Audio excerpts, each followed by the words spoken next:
2020년 6월 16일 성경 읽기를 시작하겠습니다. 오늘은 사사기를 읽도록 하겠습니다. 사사기의 저자는 사사기 안에서는 물론이고 성경의 다른 어떤 책에서도 언급되지 않고 있습니다. 그래서 정확하게는 알 수 없습니다. 그렇지만 유대인들의 전승은 사무엘이 썼다고 보고 있다고 합니다. 사무엘은 사사시대와 왕정시대를 잇는 핵심적인 인물이었기 때문입니다. 사사기가 다루는 연대는 주전 1380년에서 1045년, 대략 335년에 걸친 시간을 다루고 있습니다. 여호수아가 죽은 뒤부터 사무엘이 등장할 때까지 펼쳐진 이스라엘의 역사를 다루고 있습니다. 사사시대는 마지막 사사인 사무엘이 생존해서 사역한 기간, 이것을 포함하면 대략 365년입니다. 사사들이 모두 이스라엘 전역을 통치한 것은 아니었기 때문에 어떤 사사들의 통치 기간은 중복되고 있습니다. 학자들은 사사기가 이렇게 사무엘 시대에 기록됐다고 보고 있다고 하죠. 이렇게 봐도 무방하다고 합니다. 또 사사기의 주제는 첫 번째 주제는 악순환입니다. 여호수아가 죽기 전에 이스라엘 백성들은 여호와를 섬기겠다는 언약을 갱신하고 있습니다. 그러나 여호수아가 죽자마자 이스라엘은 곧바로 350년간에 걸친 암흑 시대를 겪게 됩니다. 또한 사사기는 실패의 책이라는 제목이 붙이는 게 적절할지도 모른다고 합니다.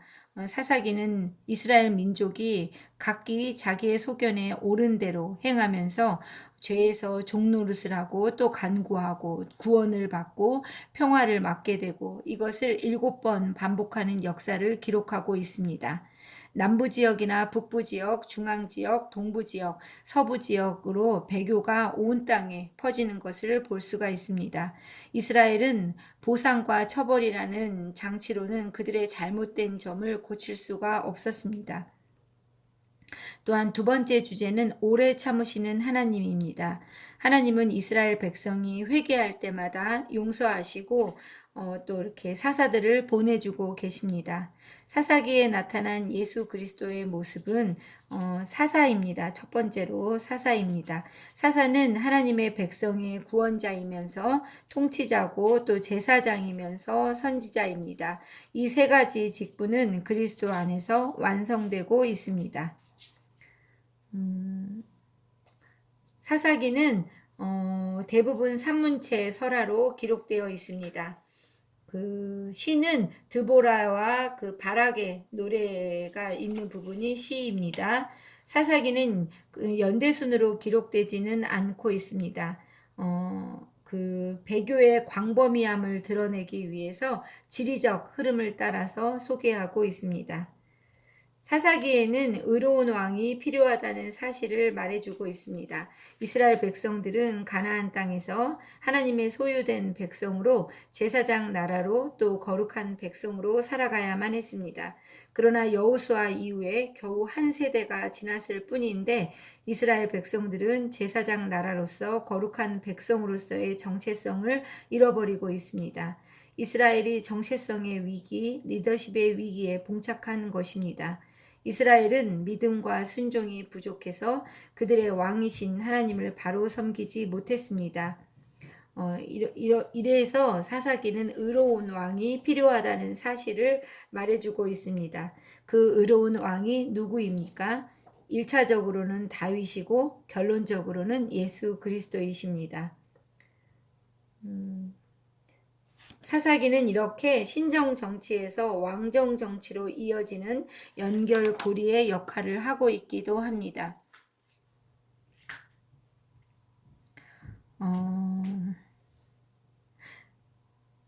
사사기에는 7번의 악순환이 나타나고 있는데 이것을 통해서 사사기는 하나님의 마음을 알려주시고 계십니다.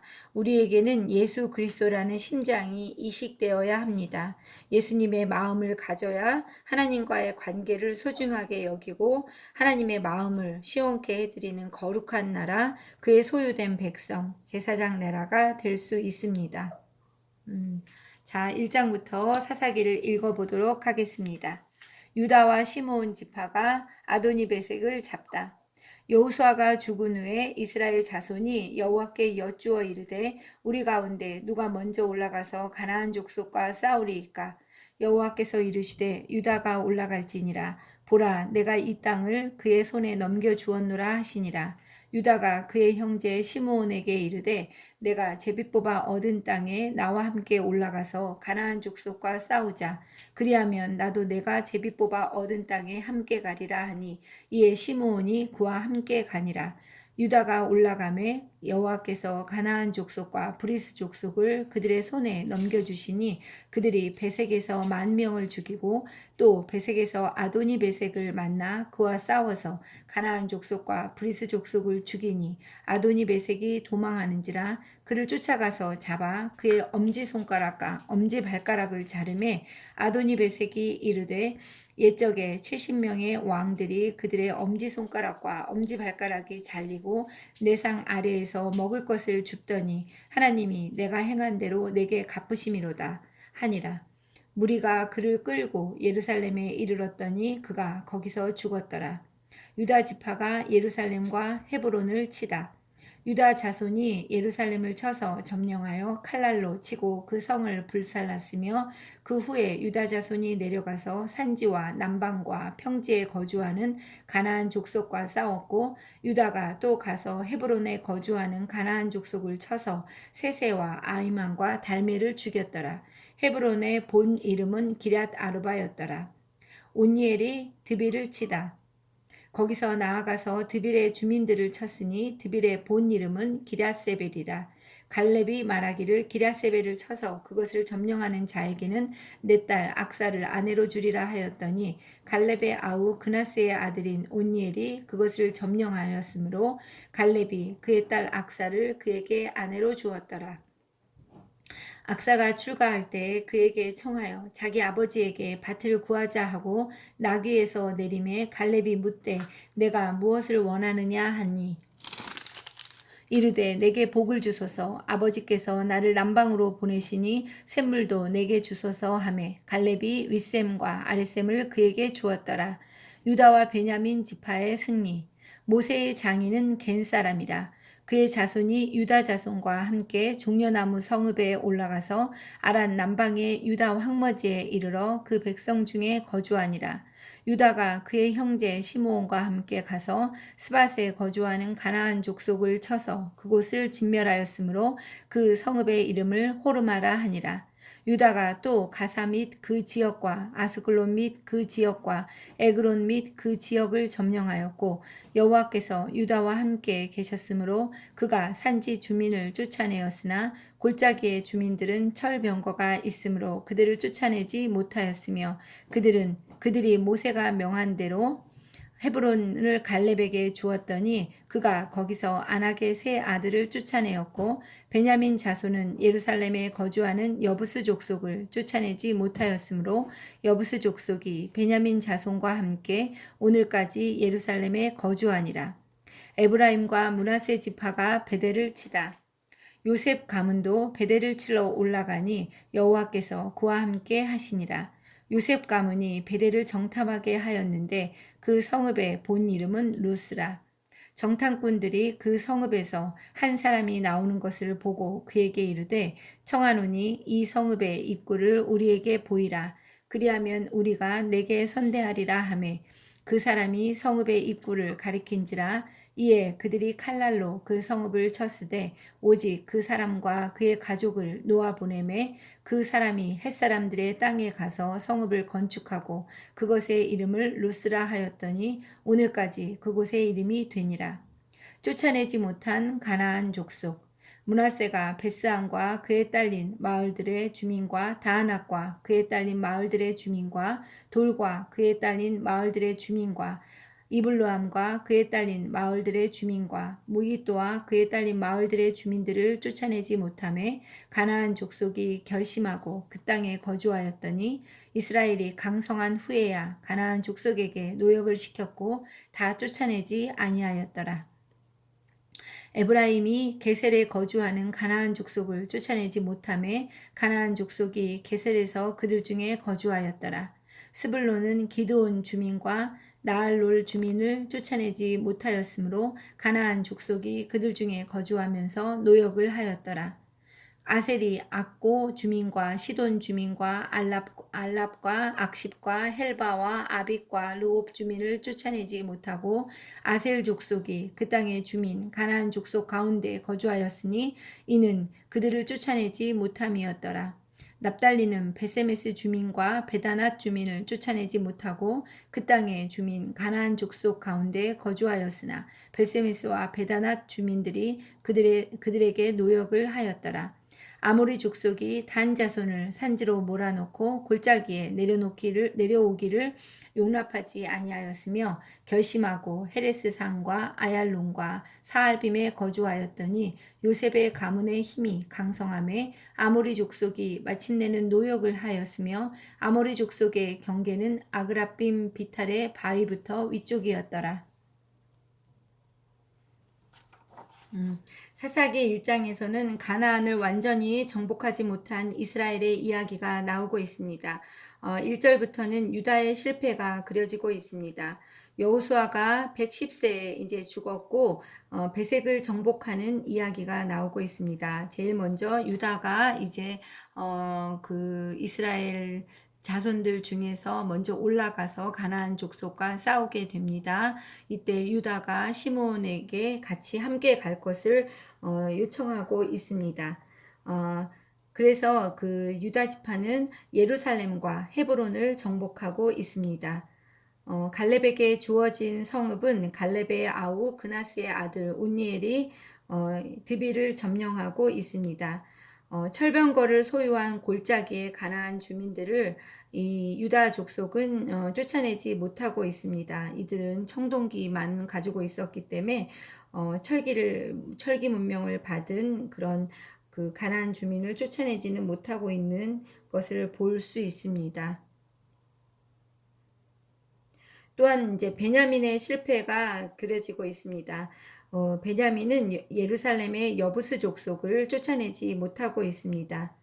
그래서 나중에 이제 여부스 족속은 다윗이 쫓아내고 있습니다. 나중에 가서 또한 요셉 지파의 실패도 그려지고 있는데 에브라임은 베델을 정복하는 데 그치고 있고 므낫세는 그 땅 거민을 하인으로 부리면서 같이 살게 됩니다. 그러다가 오히려 그 문화에 넘어가게 되지요.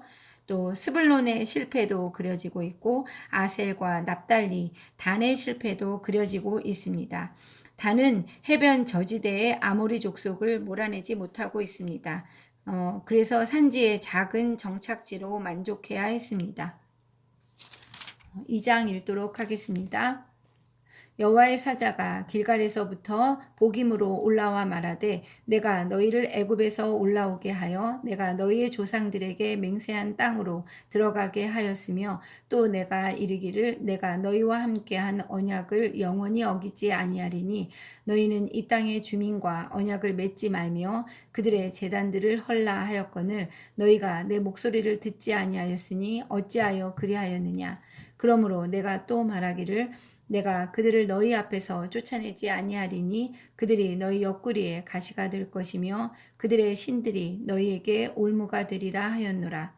여호와의 사자가 이스라엘 모든 자손에게 이 말씀을 이름해 백성이 소리를 높여 운지라. 그러므로 그곳을 이름하여 복임이라 하고 그들이 거기서 여호와께 제사를 드렸더라. 여호수아가 죽다. 전에 여호수아가 백성을 보내매 이스라엘 자손이 각기 그들의 기업으로 가서 땅을 차지하였고, 백성이 여호수아가 사는 날 동안과 여호수아 뒤에 생존한 장로들 곧 여호와께서 이스라엘을 위하여 행하신 모든 큰 일을 본 자들이 사는 날 동안에 여호와를 섬겼더라. 여호와의 종 눈의 아들 여호수아가 110세의 죽음에 무리가 그의 기업의 경내 에브라임 산지 가하스산 북쪽 딥낫 헤레스에 장사하였고, 그 세대의 사람도 다 그 조상들에게로 돌아갔고, 그 후에 일어난 다른 세대는 여호와를 알지 못하며 여호와께서 이스라엘을 위하여 행하신 일도 알지 못하였더라. 이스라엘이 여호와를 버리다.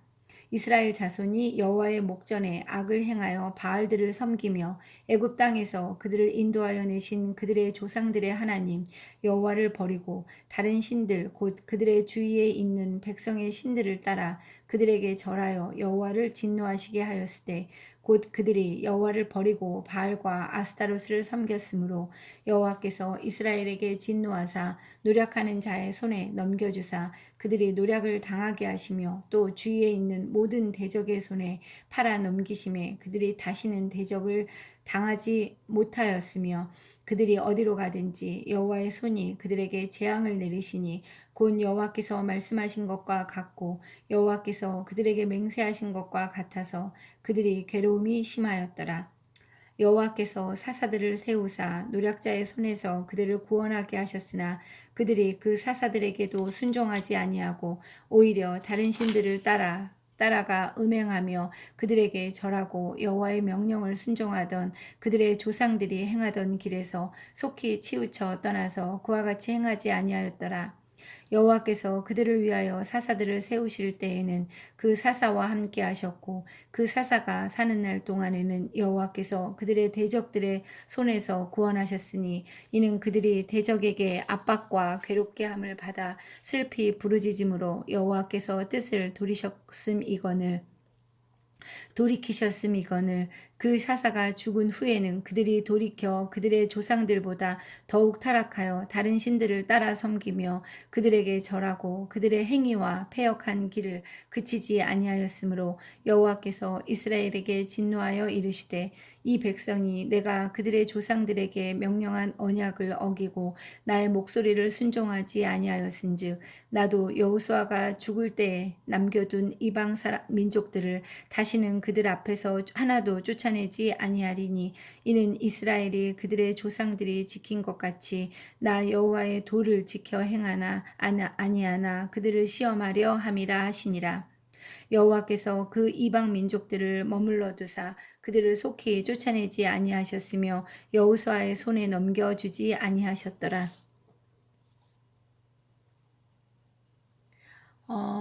2장에서는 이스라엘이 실패한 주된 원인에 대한 이야기와 또 완전히 정복되지 못한 것에 대한 하나님의 심판에 대한 이야기가 나오고 있습니다. 이스라엘이 실패한 주된 원인은 여호와의 사자가 이스라엘 백성들이 그 기업을 얻지 못하는 일이 없도록 여호와와 맺은 언약을 지키라고 경고하기 위해서 이제 여호와의 사자가 복임에 나타나게 됩니다.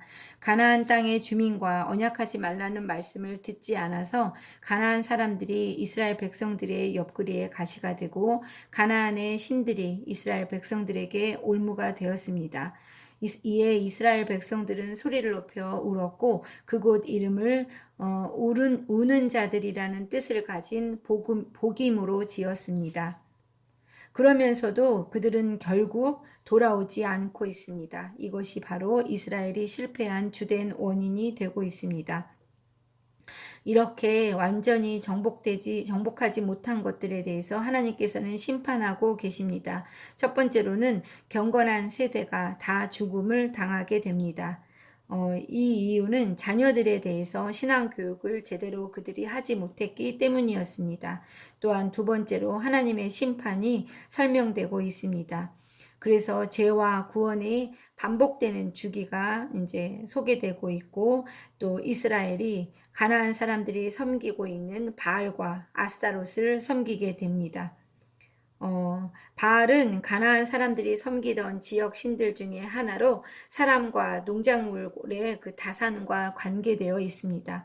또한 아스다롯은 바알과 쌍을 이룬 여신이었는데 다산을 기원하는 제의와 연결되어 있습니다. 어, 또한 세 번째로 그 심판으로 세 번째로는 대적들이 시험의 도구로 남겨지고 있습니다. 하나님께서 이스라엘 백성들을 징계하시고 자신을 향한 그들의 충성심을 시험하시기 위한 도구로 사용하시기 위해 가나안 족속들을 비롯한 여러 거민들을 그 땅에 남겨두고 계십니다. 또한 네 번째로는 이스라엘이 이방 족속들과 결혼을 하게 됩니다. 하나님은 이방 족속들과의 결혼을 완벽하게 금하셨습니다. 이스라엘은 이방 족속들과의 결혼이라는 가장 확실한 방법을 통해서 하나님께 불성실함을 드러내고 있습니다. 참 무서운 죄를 짓고 있습니다. 이 죄를 짓는 이 이야기는 결혼하고 하는 이야기는 3장에서 이어지고 있는 이야기입니다. 오늘은 2장까지 읽도록 하겠습니다.